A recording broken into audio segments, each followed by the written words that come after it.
BJP Telangana నాయకులు కూడా మోడీ పేరునే ఓట్లాడుతున్నారు. కిషన్ రెడ్డి ఓట్ ఫర్ మోడీ అంటున్నాడు.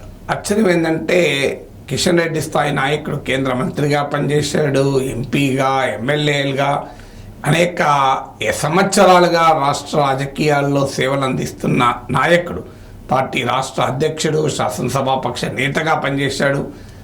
ఆ క్యాండిడేట్ కూడా బీజేపీకి సికింద్రాబాద్కి వచ్చే వరకు తనని చూసి కాదు మోడీని చూసి ఓటేయండి అని అంటున్నాడు.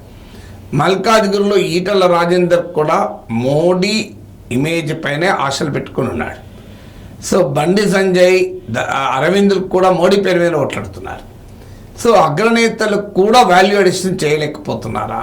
ఎందుకంటే మోడీ పేరిట ఓట్లాడడం తప్పు కాదు. బీజేపీకి మోడీ ఒక కరిస్మాటిక్ లీడర్, బీజేపీకి మోడీ పెద్ద అసెట్. ఎందుకంటే దేశంలో బీజేపీకి వేసే ఓటర్లలో నెక్స్ట్ ఎలక్షన్ స్టడీ ప్రకారం 1/3 మోడీని చూసి ఓటేశారు, కాదని ఎవరు అన్నారు. కానీ మోడీ ఫ్యాక్టర్ పైనే నమ్మకం పెట్టుకుని ఎన్నికల్లో పోటీ చేయడము భారతీయ జనతా పార్టీ అభ్యర్థులకు సవాల్ అవుతుంది. మోడీ ఫ్యాక్టర్ నార్త్లో పనిచేసినంతగా సౌత్లో పనిచేస్తుందా అనేది ఒక క్వశ్చన్ మార్క్. మోడీ ఫ్యాక్టర్ మాత్రమే అడ్వాంటేజ్గా ఉంటుందా? దానికి లోకల్ వాల్యూ అడిషన్ ఉండదా?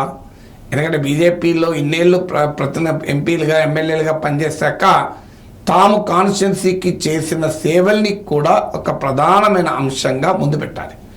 ఆ local value addition Modi factor కలిసి వచ్చినప్పుడు బీజేపీకి అడ్వాంటేజ్ అవుతుంది. కానీ లోకల్ వాల్యూ అడిషన్ డిస్కౌంట్ చేస్తూ లోకల్ అభ్యర్థి కంట్రిబ్యూషన్ డిస్కౌంట్ చేస్తూ మోడీ పేరు మీదనే ఓట్టడం ఆశ్చర్యమేస్తోంది. పోనీ ఏదన్నా కొత్తగా పోటీ చేస్తున్న నాయకుడు, స్థానికంగా బలం ఉన్న నాయకుడు కాదు, ఏదో పార్టీ టికెట్ ఇచ్చింది పోటీ చేస్తున్నా అనే అతను పార్టీ పేరిట, నాయకుని పేరిట ఓట్లు అడగచ్చు. కానీ ఆల్రెడీ రాజకీయాల్లో దశాబ్దాల పాటు ఉన్న నాయకులు తమ కంట్రిబ్యూషన్ను చూపెట్టి కూడా ప్రజలను ఓట్లు అడగాలి. అఫ్కోర్స్ తమ నాయకుడు మోడీ అని చెప్తూ కూడా. కానీ అది ఎందుకు చేయడం లేదంటే తెలంగాణలో బీజేపీకి 2 సమస్యలు వచ్చినాయి.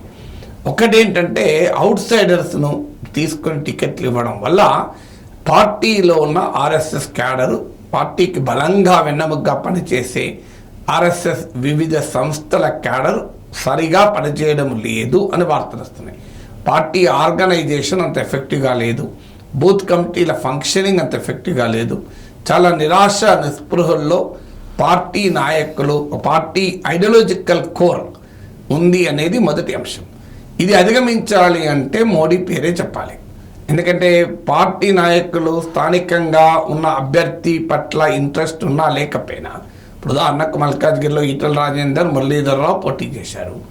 ఈటల రాజేందర్ బయట నుంచి వచ్చిన ఆయన ఒక ప్రముఖ నాయకుడు, మురళీధర్రావు పార్టీలోనే ఎదిగి వచ్చిన జాతీయ నాయకుడు.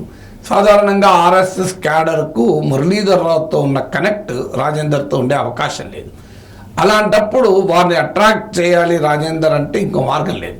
సో వాళ్ళని అట్రాక్ట్ చేయాలంటే మోడీ పేరు చెప్పి, నా కొరకు కాకపోయినా మోడీ కోసమైనా పనిచేయండి అని అడగాలి.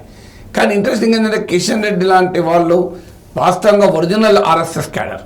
సో కిషన్ రెడ్డికి ఈ ప్రాబ్లం లేదు. రాజేందర్ లాంటి వాళ్ళకంటే ఆర్ఎస్ఎస్ క్యాడర్ని ఎంతూజ్ చేయాలి అంటే మోడీ పేరు చెప్పాలి. మోడీ ఎలక్షన్ లాగా ప్రజెంట్ చేస్తే రాజేందర్ పట్ల ఏమైనా అసంతృప్తి ఉన్నా అది పక్కకు పోతుంది. కానీ కిషన్ రెడ్డికి ఆ ప్రాబ్లం లేదు, ఆర్ఎస్ఎస్ క్యాడర్.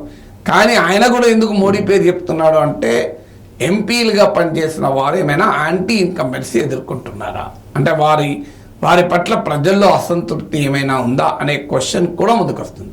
అందువల్ల లోకల్ వాల్యూ అడిషన్ చేయగలిగే వాళ్ళు చేయలేకపోవడము, మోడీ పేరు మీదనే తెలంగాణ బీజేపీ నేతలు ఓటు అడగడం చూస్తుంటే లోకల్ ఫ్యాక్టర్స్ ప్లే కావడం లేదు అని. ఎందుకంటే కాంగ్రెస్ పార్టీ పూర్తిగా లోకల్ ఫ్యాక్టర్స్ ఆధారంగా తెలంగాణలో బలపడుతుంది. రాహుల్ గాంధీని ప్రైమ్ మినిస్టర్ చేస్తానికి ఓట్లేని నన్ను అడగడం లేదు. కాంగ్రెస్ పార్టీని బలోపేతం చేయండి, రేవంత్ రెడ్డిని బలోపేతం చేయండి అనే లైన్ తీసుకున్నారు.